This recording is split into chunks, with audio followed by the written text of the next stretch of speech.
నమస్తే ఓరగలు 9 నేషనల్ టీవీకి స్వాగతం. జమిలి ఎన్నికల ముసుగులో దేశాన్ని కబలించారని బీజేపీ చేస్తుందని, ఇలాంటి సమయంలో సీతారాం ఏచూరి లేకపోవడం దేశానికే తీరని లోటని సీఎం రేవంత్ రెడ్డి అన్నారు. రాష్ట్రాల మధ్య ఐక్యత దెబ్బతీసే కుట్ర జమిలి ఎన్నికల రూపంలో ఇప్పుడు జరుగుతుందని ఆయన చెప్పుకొచ్చారు. యూనియన్ ఆఫ్ స్టేట్ స్పిరిట్ ను దెబ్బతీసేందుకే బీజేపీ ఈ ఎన్నికల కుట్ర చేస్తుందని, జమిలి ఎన్నికలకు వ్యతిరేకంగా పోరాటం చేస్తామని అన్నారు సీఎం రేవంత్ రెడ్డి. ఇలాంటి ప్రజాస్వామిక వ్యతిరేక నిర్ణయాలపై పోరాటం చేయడానికి సీతారాం లేకపోవడం బాధాకరమని విచారం వ్యక్తం చేశారు. రవీంద్ర భారతిలో శనివారం జరిగిన సీతారాం ఏచూరి సంస్కరణ సభకు సీఎం రేవంత్ రెడ్డి హాజరై మాట్లాడారు. చనిపోయాక కూడా ప్రజలకు ఉపయోగపడ్డ గొప్ప నేత సీతారాం ఏచూరి అని కొనియాడారు. దేశంలో ఏచూరి లాంటి వ్యక్తులకు చాలా అరుదు అని గుర్తు చేశారు. రైట్ టు ఇన్ఫర్మేషన్ యాక్ట్ తీసుకురావడంలో ఆయన కృషి గొప్పదని వివరించారు.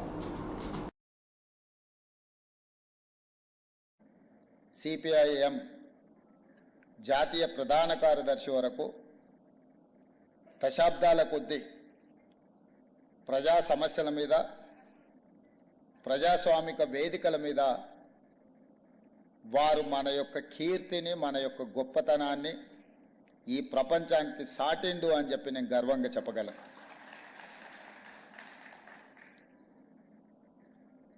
వారిని నేను తక్కువ కలిసిన, కాకపోతే పిసిసి అధ్యక్షుడు అయిన తర్వాత ఒక 2 సార్లు కలవడం జరిగింది. వారితో కొన్ని అంశాలు మాట్లాడుతున్నప్పుడు, వారితో మాట్లాడుతుంటే కీర్తిశేషులు జయపాల్ రెడ్డి గారితో మాట్లాడినట్టుగా నాకు అనిపించింది. ముఖ్యంగా మన రాష్ట్రాల నుంచి, మన ప్రాంతం నుంచి జాతీయ స్థాయిలో సిద్ధాంతపరంగా కానీ, విధానపరమైన ఆలోచన విధానంలో కానీ జైపాల్ రెడ్డి గారి సమకాలికులు సీతారాం ఏచూరి గారు అని చెప్పి మనం గట్టిగా చెప్పొచ్చు. బ్రతికున్నంత కాలం నమ్మిన సిద్ధాంతం కోసం నిలబడే వాళ్ళు చాలా కొద్దిమంది. రాజకీయాలలో ఉన్న ప్రజాప్రతినిధులు చాలామంది ప్రజాప్రతినిధులుగా ఎదగడానికి ఇచ్చిన ప్రాధాన్యత నమ్మిన సిద్ధాంతానికి ఇచ్చేది చాలా అరుదు. ముఖ్యంగా మన రాష్ట్రాల నుంచి, మన ప్రాంతం నుంచి జాతీయ స్థాయిలో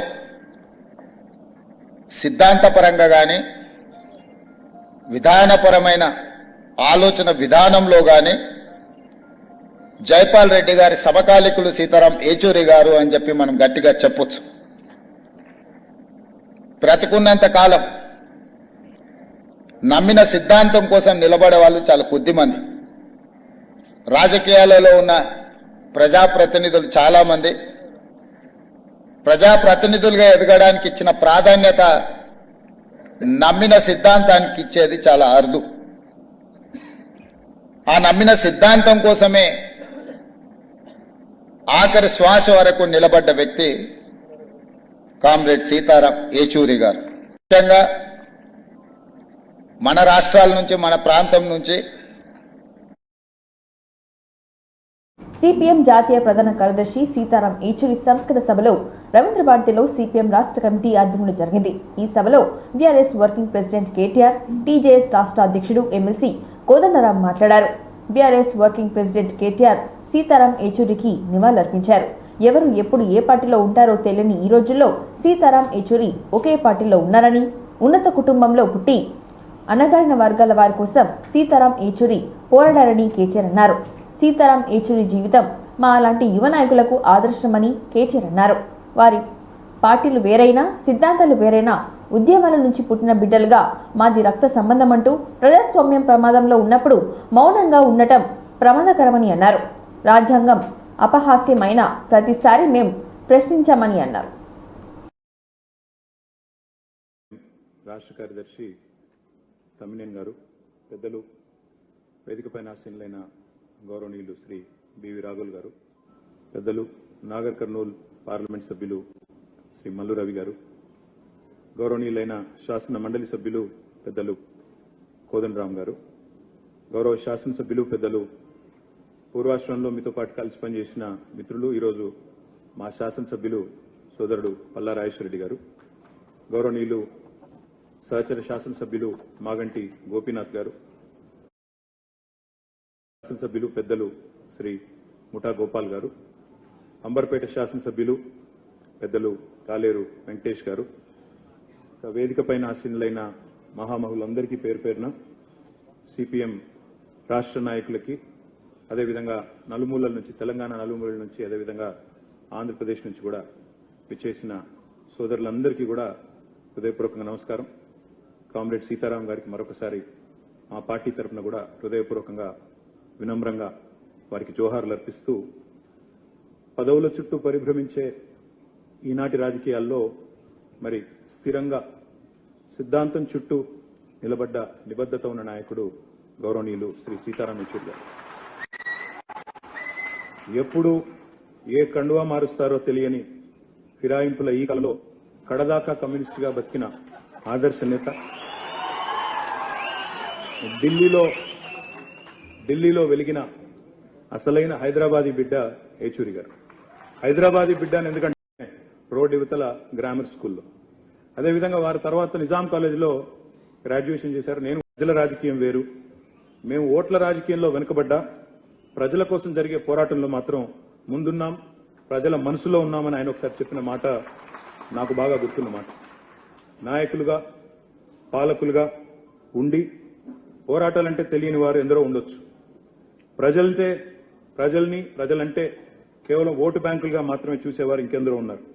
కానీ ఉన్నత చదువులు చదువుకున్న ఒక కుటుంబంలో, స్వయాన మేనమామగా ఒక ఐఏఎస్ ఆఫీసర్గా ఉన్న ఒక కుటుంబంలో పుట్టి అణగారిన వర్గాల కోసం ప్రశ్నించే గొంతుకగా ఎదిగిన వ్యక్తిత్వం చాలా గొప్ప విషయం అని చెప్పక తప్పదు. పోరాటాల నుండి వచ్చిన నాయకత్వానికి ప్రజల కష్టం, సుఖం, దుఃఖం తెలుస్తుందంటారు. అలాంటి వారిలో యెచూరి గారు ఒకరని నేను బలంగా నమ్ముతాను.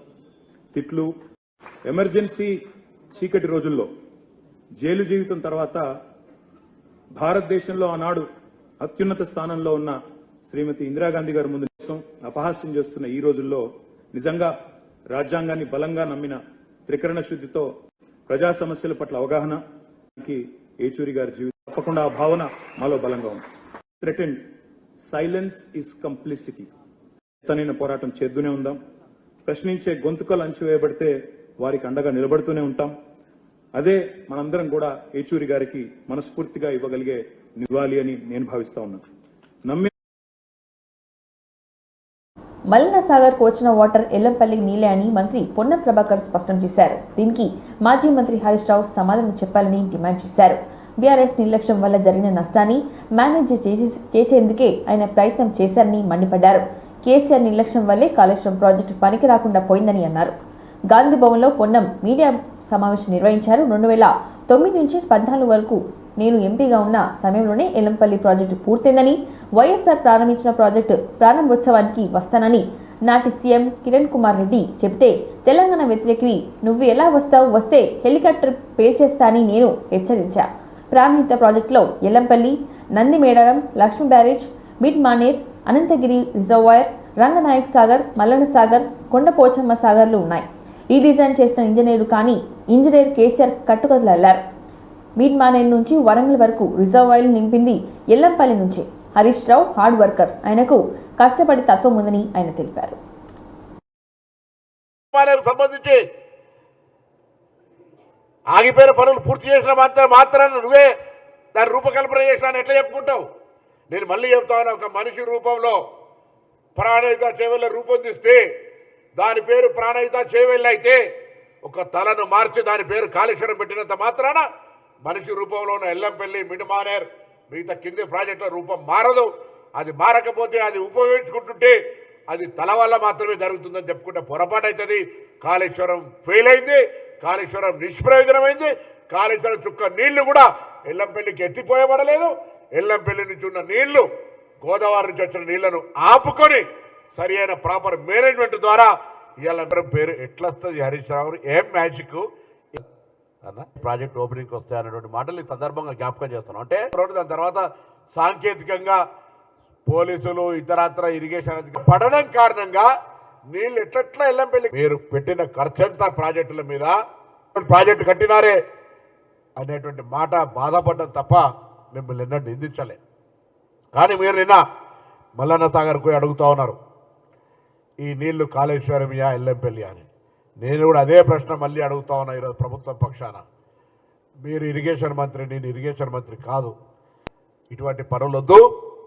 నష్టం జరిగి ఉండొచ్చు దాదాపు అయితే కేవలం బేసిక్ పార్ట్లో మీరు ఒక తల కాళేశ్వరం అని మార్చి నా గుండె లాంటి ఎల్లంపల్లి, దాని కింద నందిమేడారం, లక్ష్మీ బ్యారేజ్, దాని తర్వాత మిడ్ మానేర్ తర్వాత అనంతగిరి రిజర్వేర్ తర్వాత ప్రాజెక్టులు గౌరవలితో సహా అనేకమైనటువంటి ప్రాజెక్టులు ఉండేటువంటి సందర్భంగా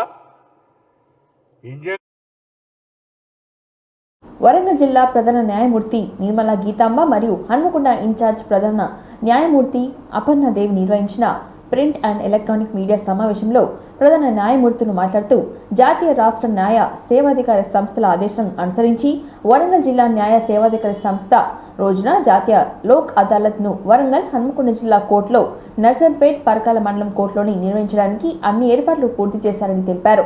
కనుక కక్షిదారులు తమ వీలును బట్టి తమ కేసులను రాజీ కుదుర్చుకోవాల్సిందిగా విజ్ఞప్తి చేశారు.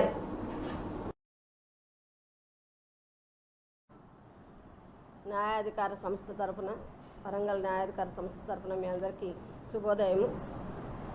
ఈ ప్రెస్ మీట్ మీ యొక్క ప్రజల యొక్క అవసరాలు నిమిత్తము, అలాగే రాజీ పడదగ్గ కేసులు, క్రిమినల్ కేసులు, కాంపౌండబుల్, అదేవిధంగా ప్రోనోట్ కేసులు, పార్టిషన్ కేసులు అంటే కుటుంబ ఆస్తి తగాదాలు ఏమన్నా ఉన్నాయి వాటిలో వాళ్ళ యొక్క హక్కుల గురించి కానివ్వండి, వాళ్ళకి రావాల్సిన వాటాల గురించి కానివ్వండి, ఇటువంటివన్నీ కూడా రాజీ పడదగ్గ కేసులు.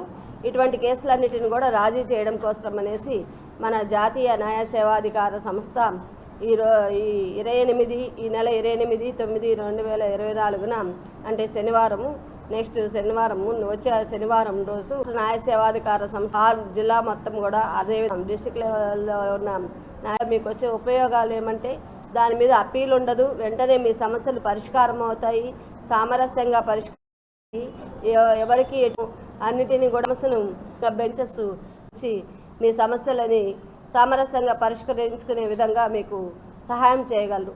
రాష్ట్ర న్యాయ సేవాధికార సంస్థల ఆదేశాల అనుసరించి మన హన్మకొండ జిల్లా న్యాయ సేవాధికార సంస్థ 8/9/2024 శనివారం రోజున జాతీయ కోర్టులో నిర్వహిస్తున్నాము. ఈ లిటిగేషన్దారులకు నోటీసులు జారీ చేసిన బ్యాంక్ కేసులు 700 అదాలత్ పట్ల ఎటువంటి సలహాలకైనను సందేహాలకైనను ఏదైనా న్యాయ సహాయం కోసం అయినను న్యాయ సేవాధికారి సంస్థను తిరుపతి లడ్డు కల్తీ వివాదంపై రాష్ట్ర ప్రభుత్వం దర్యాప్తు చేసిన కేంద్ర సంస్థల్లో కూడా దర్యాప్తు చేయించాలని AP Congress chief YS Sharmila demand చేశారు. ఈ మేరకు గవర్నర్ అబ్దుల్ నజీర్ను కలిసిన షర్మిల తిరుపతి లడ్డు ఇష్యూపై కేంద్ర దర్యాప్తు సంస్థ సిబిఐతో విచారణ జరిపించాలని గవర్నర్ను కోరారు. అనంతరం ఆమె మీడియాతో మాట్లాడుతూ లడ్డు ప్రసాదంలో జరిగిన కల్తీ అంశం మీద గవర్నర్ను కలిశామని, లడ్డు కల్తీపై బాధ్యులెవరో తేల్చాలని కోరామని తెలిపారు. ఇది కోట్లాది మంది భక్తుల మనోభావాలను సంబంధించిన విషయమని, దీనిపై విచారణ జరిపి కల్తీకి ఎవరు పాల్పడ్డారో తేల్చి నిందితులను కఠినంగా శిక్షించాలని ఆమె కోరారు.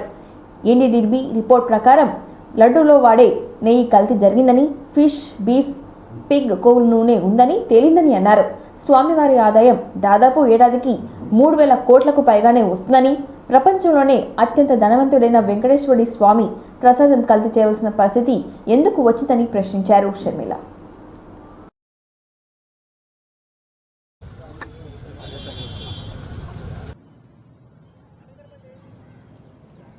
తిరుపతి దేవస్థానంలో జరిగిన ప్రసాదంలో జరిగిన కల్తీ గురించి ఈరోజు గవర్నర్ గారిని కూడా కలవడం జరిగింది. గవర్నర్ గారికి సంబంధించిన విషయం ఏ ధర్మాన్నైనా ఏ మతాన్నైనా గౌరవించాల్సిన అవసరం మనందరికీ ఉంది.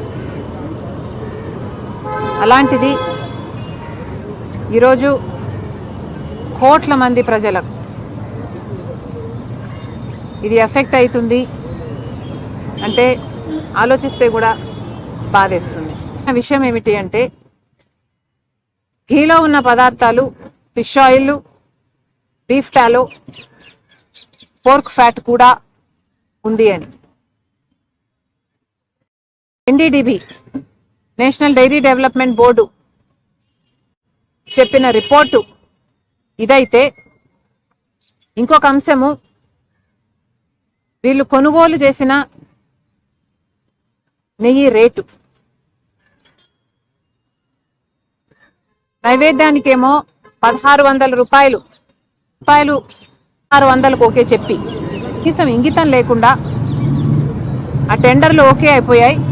ఒకటి national dairy development board cost. Jaganmohan Reddy గారి ప్రభుత్వంలో ఈ సప్లయర్లు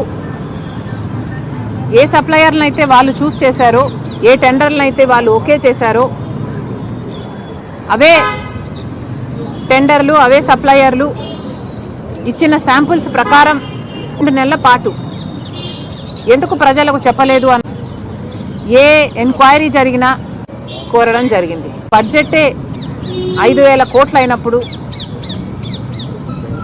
ఇంత చిన్న విషయంలో, నెయ్యి విషయంలో ఎందుకు కక్కుర్తి పడ్డారో జగన్మోహన్ రెడ్డి గారి ప్రభుత్వం సమాధానం చెప్పాలి. అలాగే చంద్రబాబు గారు కూడా మీకు 23వ తేదీన, జూలై 23వ తేదీనే ఈ రిపోర్ట్ వస్తే మరి అప్పటి నుంచి ఇప్పటి వరకు ఎందుకు బయట పెట్టలేదు? ప్రజలకు చెప్పాల్సిన అవసరం మీకు కనిపించలేదా? దీని మీద ఎంక్వైరీ చేయాల్సిన అవసరం మీకు కనిపించలేదా? చంద్రబాబు గారు కూడా సమాధానం చెప్పాలి. గవర్నర్ గారికి ఇదంతా వివరించడం జరిగింది. ఆయన పరిధిలో ఎంక్వైరీ అడుగుతుంది అంటే మీకు అర్థం కాని విషయం ఏమిటో మాకు చెప్పండి. ఇక్కడ దానికోసము ఇది స్టేట్ లెవెల్లో జరిగితే ఇది పొలిటిసైజ్ అయ్యే అవకాశం ఉంది అన్న విషయం కూడా ఆయన hidden truth. So thereby we have requested Jogulamba Gadwal జిల్లా నియోజకవర్గం ఎమ్మెల్యే బండ్ల కృష్ణమోహన్ రెడ్డి జన్మదిన శుభ సందర్భంగా అలంపూర్ శ్రీ జోగులాంబ బాల బ్రహ్మేశ్వర స్వామి దేవాలయాన్ని సందర్శించి ప్రత్యేక పూజలు నిర్వహించారు. అనంతరం జోగులాంబ గద్వాల జిల్లా కేంద్రంలో ఎమ్మెల్యే క్యాంపు కార్యాలయం దగ్గర కుటుంబ సభ్యులతో అభిమానులు, కాంగ్రెస్ పార్టీ నాయకులు, కార్యకర్తల మధ్య కేక్ కట్ చేసి జన్మదిన వేడుకలు ఘనంగా నిర్వహించారు. శత్రుస్థాన, కళత్రస్థాన, ఆయుస్థాన, పితృస్థాన, భాగ్యస్థాన, ఉద్యోగస్థాన, వ్యాపార స్థాన, వ్యవహార స్థాన, వ్యవసాయ స్థాన, రాజకీయ స్థాన, దినదినాభి నృత్యర్థం ప్రజాకర్షణ.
కేటీఆర్ వ్యాఖ్యలపై పరువు నష్టం దావా వేస్తామని అన్నారు మంత్రి పొంగులేటి శ్రీనివాసరెడ్డి. చట్టపరంగా చర్యలు తీసుకుంటామని చెప్పారు. అమృత్ పథకంలో 8,808 కోట్లకు టెండర్లు పిలిచినట్లుగా కేటీఆర్ నిరూపిస్తే రాజీనామాకు సిద్ధమని సవాల్ విసిరారు పొంగులేటి. ఒకవేళ కేటీఆర్ తన ఆరోపణలు నిరూపించకపోతే రాజీనామా చేస్తారా అని ప్రశ్నించారు. తన సవాల్ను కేటీఆర్ స్వీకరిస్తే సెప్టెంబర్ 22న ఉదయం ఎక్కడికైనా వస్తానని అన్నారు.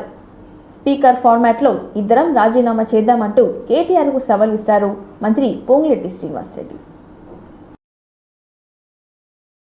మీరు 3.99% అంటే 4% మీరు ఎక్సెస్ కి శాంక్షన్ చేస్తే దాన్ని కాదని 2.44% కి ఇస్తే మీకు వచ్చిన కడుపు నొప్పి ఏమిటి? అసలు మీరు ఏదైతే అభియోగం చేస్తున్నారో మరొక్కసారి ఛాలెంజ్ చేస్తున్నా, 8,888 కోట్లని మీరు ఏది ఫ్రాడ్ జరిగిందన్నారు కదా, 8,800 కోట్లు మీరు టెండర్ పిలిచినట్లుంటే మంత్రిగా నేను రాజీనామా చేస్తా, పిలవకుండా పిలిచిన టెండర్ వాల్యూ 3,516 కోట్లు 17 కోట్లు అయితే మీ శాసనసభ్యులందరినీ రాజీనామా చేయమనట్లా మీరు రాజీనామా చేయండి. శాసనసభ్యుడిగా రాజీనామా చేయమని ఛాలెంజ్ విసురుతున్నా. అసలు అది అడ్మినిస్ట్రేషన్ శాంక్షన్, టెండర్ వాల్యూ 3,516 కోట్లు. అడ్మినిస్ట్రేషన్ శాంక్షన్ అంటే దాంట్లో ఉండే ట్యాక్సులు, వర్క్ కు సంబంధించి ట్యాక్సులు ఇతరత్రా కలిపే 5,385.05 కోట్లు ట్యాక్సులు అన్ని కలిపి. కాంట్రాక్టుకు సంబంధించింది 3,515 కోట్లు. మీరు వేదిక ద్వారా పెట్టారంటే వారి చేతిలో ఐహెచ్పి కంపెనీ వర్కులు ఏమన్నా రెడ్డికి సొంత అల్లుడు సృజన్ రెడ్డి. అది మర్చిపోయి ఎప్పుడో 2015లోనే నువ్వు పాలమూరు రంగారెడ్డిలో ఇదే సృజన్ రెడ్డికి ప్యాకేజ్ 7 లో 1150 కోట్లు ఇచ్చినట్లుంది. వస్తుందని ఏదైతే తాపత్రయపడుతున్నారు. తెలంగాణ ముఖ్యమంత్రి రేవంత్ రెడ్డి భారీ కుంభకోణానికి పాల్పడ్డారని బీఆర్ఎస్ వర్కింగ్ ప్రెసిడెంట్ మాజీ మంత్రి కేటీఆర్ సంచలన ఆరోపణలు చేశారు. ఈ స్కామ్ 8,888 కోట్లు ఉంటుందని సంచలన ఆరోపణ చేశారు. ఈ కుంభకోణంపై విచారణ జరిపిస్తే రేవంత్ రెడ్డి సీఎం పదవి పోతుందని కేటీఆర్ సంచలన వ్యాఖ్యలు చేశారు. ముఖ్యమంత్రి బామ్మర్ది సృజన్ రెడ్డి కంపెనీకి అర్హతలు లేకున్నా వేల కోట్ల రూపాయలు పనులను కట్టబెట్టారని ఆరోపణ చేశారు. తెలంగాణ భవన్లో కేటీఆర్ మీడియాతో మాట్లాడుతూ ఈ సందర్భంగా కాంగ్రెస్ ప్రభుత్వం సీఎం రేవంత్ రెడ్డిపై సంచలన ఆరోపణ చేశారు. ఇండియన్ హోమ్ పైప్ అనే కంపెనీని పిలిపించి బెదిరించి ఆ కంపెనీ పేరుతో టెండర్లను కట్టబెట్టారని కేటీఆర్ ఆరోపించారు. అదే మాదిరిగా హౌదిని సృజన్ రెడ్డి, ఆయన కంపెనీ పేరు శోధా కన్స్ట్రక్షన్ లిమిటెడ్. ఏం చేసింది ఈ ప్రభుత్వం అంటే, ఆయన కంపెనీకి అర్హతలు లేవు, ఏమీ లేవు. వేల కోట్ల టెండర్లు దక్కించుకోవడానికి ఆయనకు గత నైపుణ్యము లేదు, గత అనుభవము లేదు. అక్కడ అసలు కనీసం టెండర్లలో పార్టిసిపేట్ చేయడానికి ఆయనకు ఉండాల్సిన ఆర్థిక వనరులు కానీ, ఆర్థిక పరపతి కానీ, ఆర్థిక సంపత్తి కానీ ఏదీ లేదు. అందుకే ఏం చేశారంటే ముఖ్యమంత్రి గారి డిపార్ట్మెంటు ఆయన స్వయంగా జోక్యం చేసుకొని ఈ పబ్లిక్ హెల్త్ టెండర్లలో ఆయన చేసింది ఏంటంటే Indian Hume pipe company limited, IHP అంటారు దాన్ని అడ్డం పెట్టారు. అడ్డం పెట్టి ఐహెచ్పిని పిలిపించి మీరు బిడ్ చేయండి, అని చెప్పి ఆ కంపెనీతో బిడ్డేయించి ఆ కంపెనీ కరప్షన్ అమరుల కోసం యుద్ధంలో కానీ నిర్దిష్టమైన ఆధారాలతో సహా ఈరోజు మేము బయట పెడతా ఉన్నాం. ఈ విషయంలో వెంటనే కాంగ్రెస్ బీజేపీ మిలాఖాత్ కాకపోతే, మీరు ఒకటి కాకపోతే, కుమ్మక్కు కాకపోతే, బీజేపీకి చిత్తశుద్ధి ఉంటే, ఇక్కడ ఎల్పీ లీడర్ ఇంట్రెస్ట్ ఉందా లేదా ప్రజాదారి బామ్మర్దికి ముఖ్యమంత్రి గారి డిపార్ట్మెంట్లో వర్క్ ఇచ్చినాక, అది కూడా 2 కోట్ల కంపెనీ, 2 కోట్ల లాభం ఉన్న కంపెనీకి ఏంది ఆర్ఆర్ ట్యాక్స్ అంటే రేవంత్ రాహుల్ ట్యాక్స్ అని మాట్లాడిండు. అయిపోయిందంటే ఈరోజు రాష్ట్రంలో ఆయనకు గత నైపుణ్యము లేదు, గత అన్ని సంస్థలాగా అడ్డం పెట్టుకొని టెండర్ కాక, ఎందుకంటే అక్రమ అనుమతులు స్టాక్ ఎక్స్చేంజ్ లో లిస్ట్ అయిన కంపెనీ కాబట్టి, అంటే ఏదో జరుగుతున్నది, ఎన్నెన్ని బెదిరింపులు చేస్తున్నారు అది బయట పెడతాం. హైదరాబాద్ లో రియల్ ఎస్టేట్ డమాల్ అనడానికి కారణం ఎవరో అది కూడా బయట పెడతాం. ఒకటిగా అది ఏది వదిలిపెట్టాం. ఎన్నింటికి మించి కొడంగల్ లిఫ్ట్ ఇరిగేషన్ లో మంత్రి గారు ఇప్పటివరకు 8 పైసలు రాంబకోను ఇచ్చింది ఈ ప్రభుత్వం అంటే 1137 కోట్ల వరకు నాకు తెలంగాణ ముఖ్యమంత్రి యడ్యూరప్ప గారు ఆనాడు శాఖ యొక్క పథకం ఇప్పుడు కూడా చేస్తా ఉన్నారని అనుకోక తప్పదు. రాజా సింగు, రఘునందను. ఢిల్లీ ముఖ్యమంత్రిగా అతిషి సింగ్ ప్రమాణ స్వీకారం చేశారు. అతిషితో Delhi lieutenant governor VK Saxena ప్రమాణం చేయించారు. ఆమెతో పాటు 5 మంత్రులు ప్రమాణం చేయించారు. ఈ ప్రమాణ స్వీకారోత్సవానికి మాజీ సీఎం కేజ్రీవాల్ హాజరయ్యారు. ఢిల్లీ ముఖ్యమంత్రిగా ఆమ్ ఆద్మీ పార్టీ సీనియర్ నేత అతిషి సింగ్ ప్రమాణ స్వీకారం చేశారు. ఎక్సైజ్ పాలసీ కేసులో ఆరోపణలు ఎదుర్కొంటున్న సుప్రీంకోర్టు నుంచి బెయిల్ పొందిన తర్వాత ముఖ్యమంత్రి పదవికి రాజీనామా చేశారు అరవింద్ కేజ్రీవాల్. ఆ తర్వాత అతిషి సింగ్ ను తదుపరి సీఎంగా ప్రకటించారు.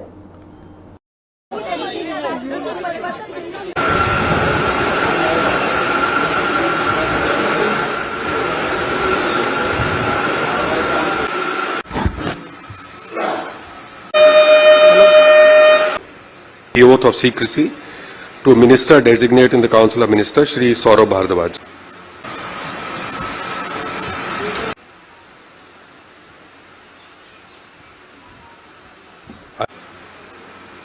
ऐसा करना अपेक्षित हो, कोई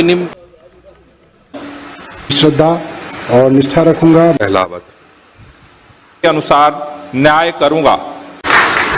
जब सभी प्रकार के लोगों के प्रति संविधान और विधि के अनुसार न्याय करूंगी। मैं आतिशी ईश्वर की शपथ लेती हूं कि जो विषय मुख्यमंत्री के रूप में मेरे विचार के लिए लाया जाएगा अथवा मुझे ज्ञात होगा, उसे किसी व्यक्ति या व्यक्तियों को तब के सिवाय जबकि ऐसे मुख्यमंत्री के रूप में अपने कर्तव्यों के सम्यक निर्वहन के लिए ऐसा करना अपेक्षित हो, मैं प्रत्यक्ष अथवा प्रत्यक्ष रूप से संसूचित या प्रकट नहीं करूंगी।